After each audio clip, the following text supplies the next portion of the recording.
Mr. President. Senator from Iowa. Mr. President, Americans are facing extremely challenging times.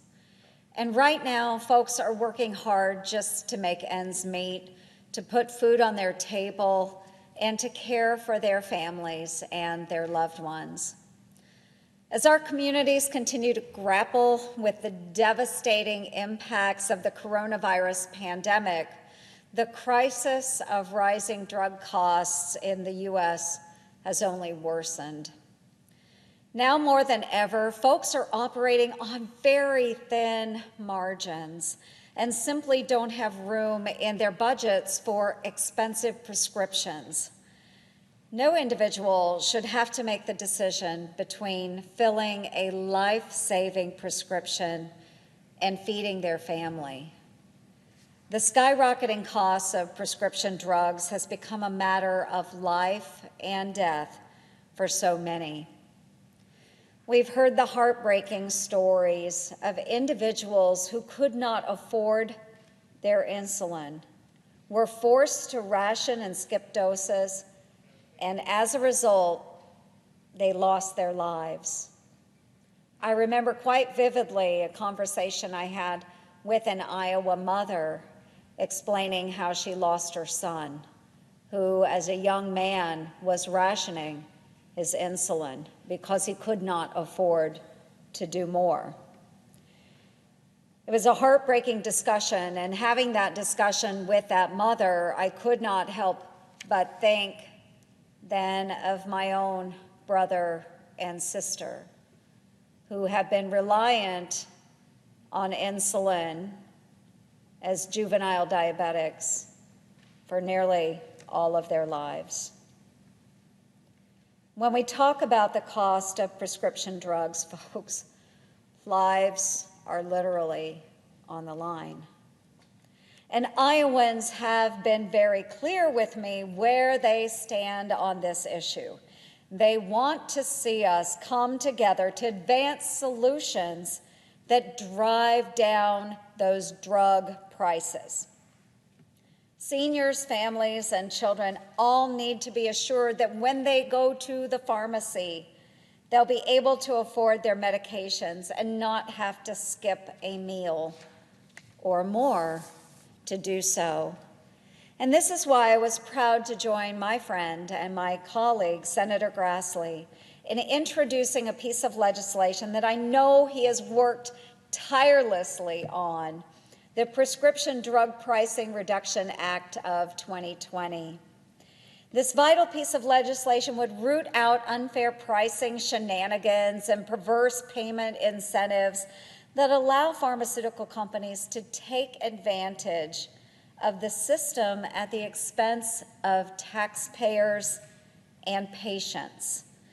According to the Congressional Budget Office, this bill would save taxpayers $95 billion, with a B, $95 billion, reduce out-of-pocket expenses by $72 billion, with a B, dollars, and reduce premiums by $1 billion, with a B, dollars.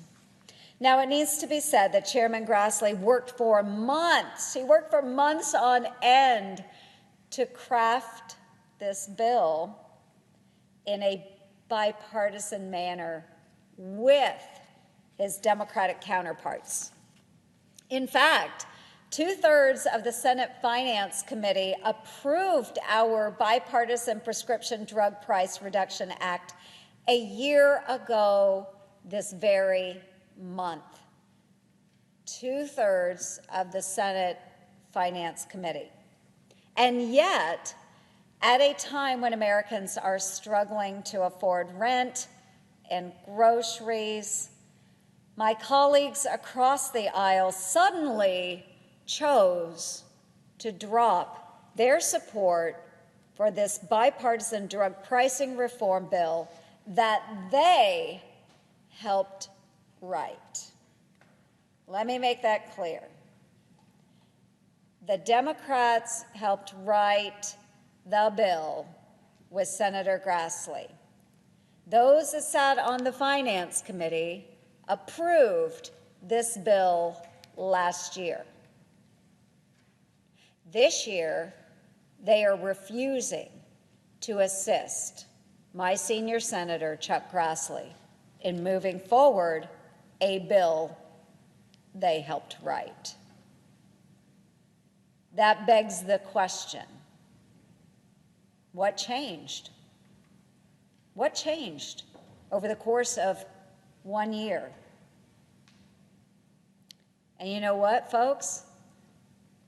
That's exactly what happened. It was the year. 2020 is an election year.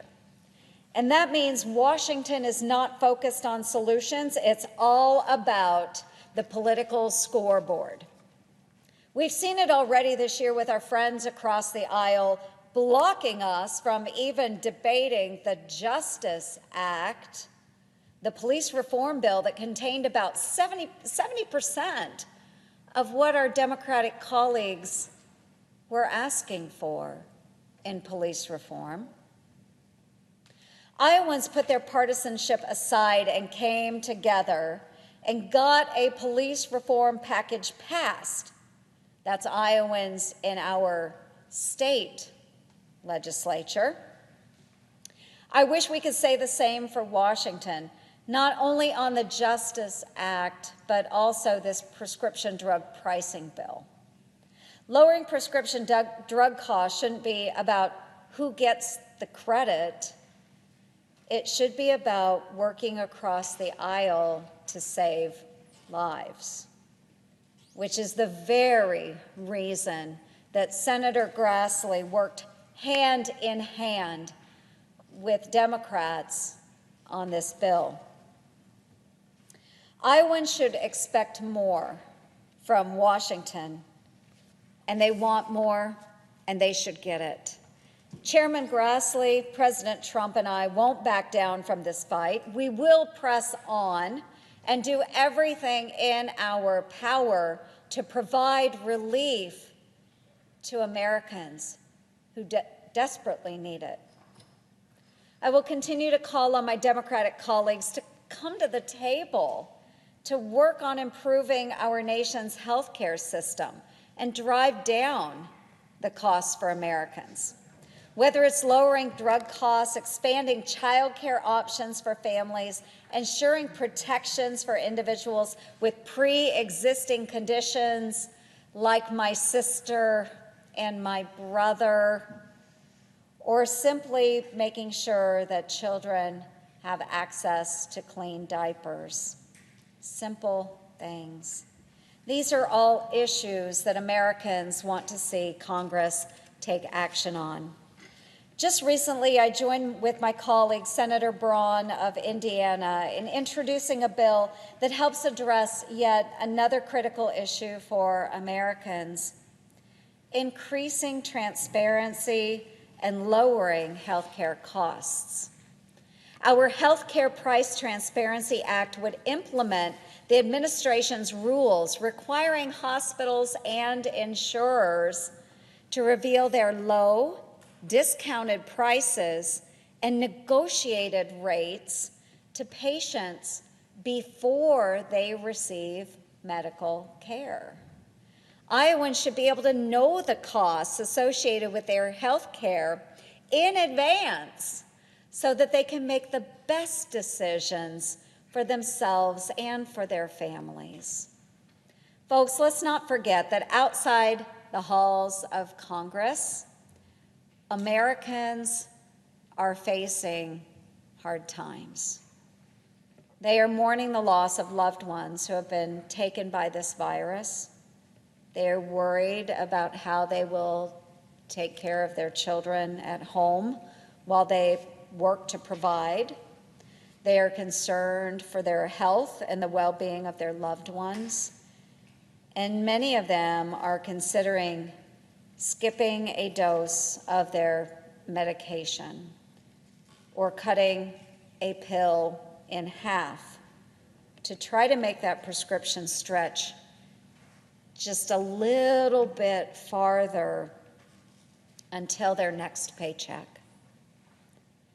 So folks, let's put aside political interests.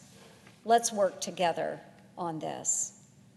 I'll be standing at the ready, and it is my sincere hope that my colleagues on both sides of the aisle will join me in this effort. And with that, Mr. President, I yield the floor. Suggest the absence of a quorum.